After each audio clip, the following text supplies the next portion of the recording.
Di tanah Jawa, tahta bukan sekadar kursi kekuasaan.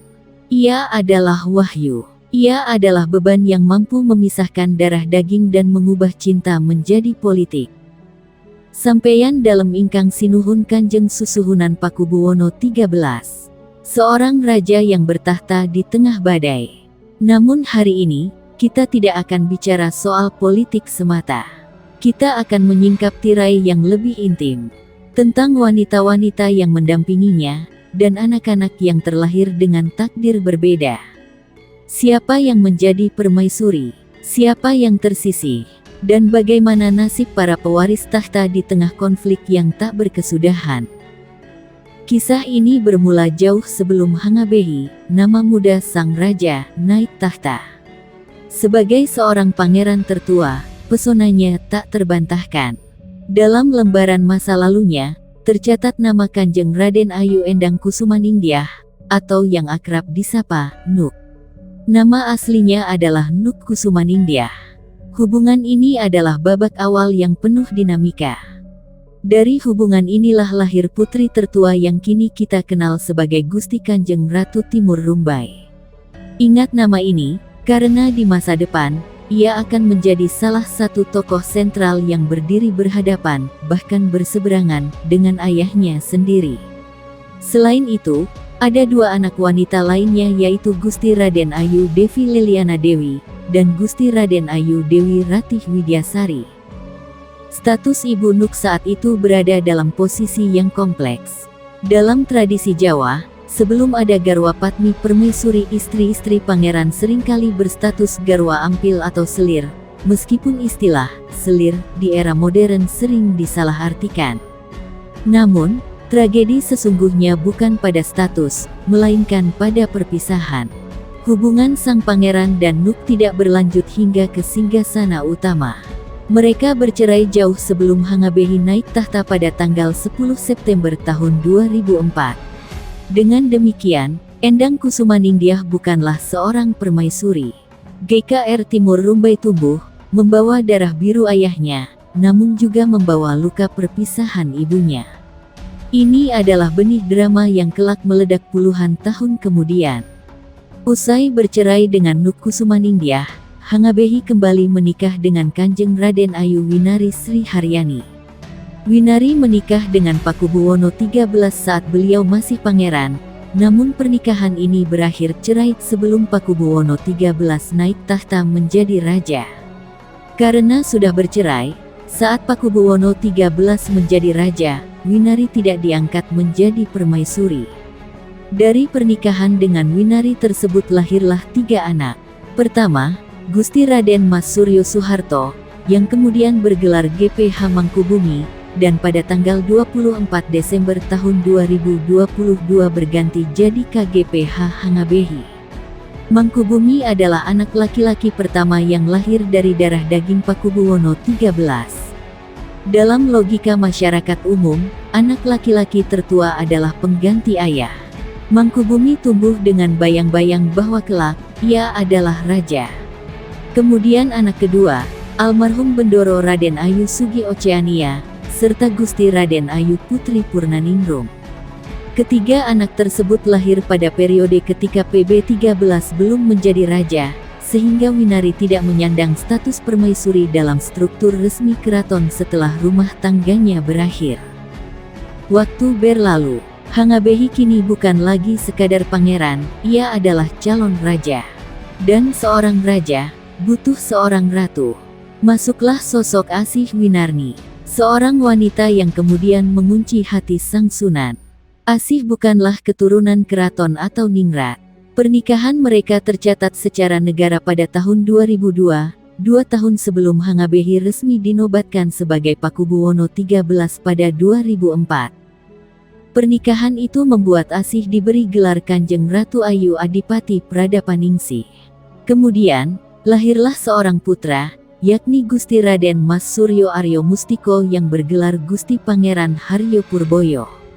Pada 2012, Pakubuwono XIII memutuskan bahwa Asih Winarni yang bergelar Kanjeng Ratu Ayu Adipati Pradapaningsih menjadi permaisurinya secara resmi. Dengan demikian, Asih Winarni resmi menjadi istri Raja Solo yang paling utama dan diberi gelar baru, yakni Gusti Kanjeng Ratu Pakubuwono. Ini adalah penegasan status, ia adalah Garwa Padmi, permaisuri yang sah. Posisi Asih sangat vital. Dalam tradisi Mataram Islam, Garwa Padmi adalah wadah bagi wahyu keprabon untuk penerus selanjutnya. Kehadirannya mengubah peta kekuatan di dalam istana. Bagi sebagian pihak, ia adalah pelindung raja. Bagi pihak lain yang berseberangan, ia adalah tembok penghalang. Pada tahun 2022, dalam sebuah upacara sakral, Suryo Aryo Mustiko, pemuda berusia 20-an tahun ini resmi dikukuhkan sebagai Kanjeng Gusti Pangeran Haryo Purboyo. Gelar Purboyo adalah isyarat mutlak, ia adalah putra mahkota.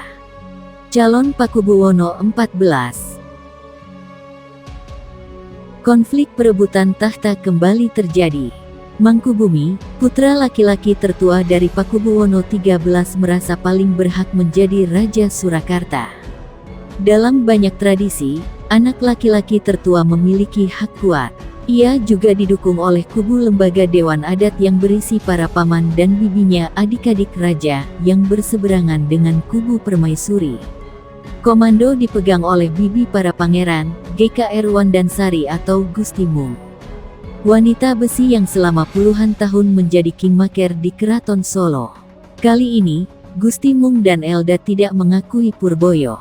Mereka melantik KGP Mangkubumi, putra tertua laki-laki PB13 dari istri kedua, sebagai raja yang sah. Aliansi ini kuat. Mangkubumi membawa legitimasi sebagai anak laki-laki tertua, eldest son. Gusti Mung membawa legitimasi, penguasa adat, dan dukungan jaringan kerabat yang luas. Mereka menuding pengangkatan Purboyo cacat hukum adat karena dilakukan sepihak tanpa musyawarah raya keluarga besar. Bagi Gusti Mung, darah dan urutan kelahiran lebih tua daripada secarik kertas wasiat. Di sisi lain, Purboyo adalah putra dari permaisuri. Dalam aturan Keraton Mataram Islam, jika raja memiliki permaisuri, maka hak tahta jatuh pada putra laki-laki dari permaisuri, meskipun ia bukan anak tertua secara usia biologis. Jadi, inti dramanya adalah, Mangkubumi menang di senioritas usia, tetapi Purboyo menang di status ibu. Masing-masing sudah melakukan pengukuhan menjadi Pakubuwono 14. Pengukuhan Mangkubumi dilakukan pada Kamis, tanggal 13 November tahun 2025. Penobatan ini berlangsung dalam sebuah rapat kerabat Keraton Solo di Sasana Handrawina, Surakarta. Mangkubumi mendapatkan dukungan dari lembaga Dewan Adat Keraton Surakarta yang dipimpin oleh GKR Wandansari Kusmurtiyah, yang akrab disapa Gusti Mung. Sementara, pengukuhan Gusti Purbaya sebagai Pakubuwono 14 dilakukan pada Sabtu, tanggal 15 November tahun 2025, melalui prosesi jumenengan dalam Nata Binayangkare di Keraton Surakarta.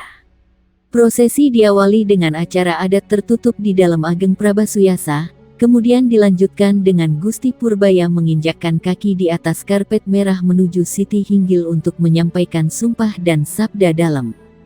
Purbaya mendapat dukungan dari keluarga inti, termasuk kakak tirinya, Gusti Kanjeng Ratu Timur Rumbai Kusuma Dewayani. Purboyo lahir jauh belakangan. Usianya jauh lebih muda dibanding Mangkubumi. Tapi, ia memegang kartu truf. Dalam pageran hukum adat Mataram Islam, jika raja memiliki permaisuri, maka putra laki-laki dari permaisurilah yang berhak menjadi raja. Mengalahkan kakak-kakaknya yang lahir dari selir atau mantan istri. Sekarang Anda paham peta konfliknya. Di satu sudut, ada KGP Mangkubumi, sang kakak tertua laki-laki, didukung oleh para paman dan bibi dari lembaga Dewan Adat yang menganggap pengangkatan Purboyo melanggar tradisi senioritas dan dipaksakan.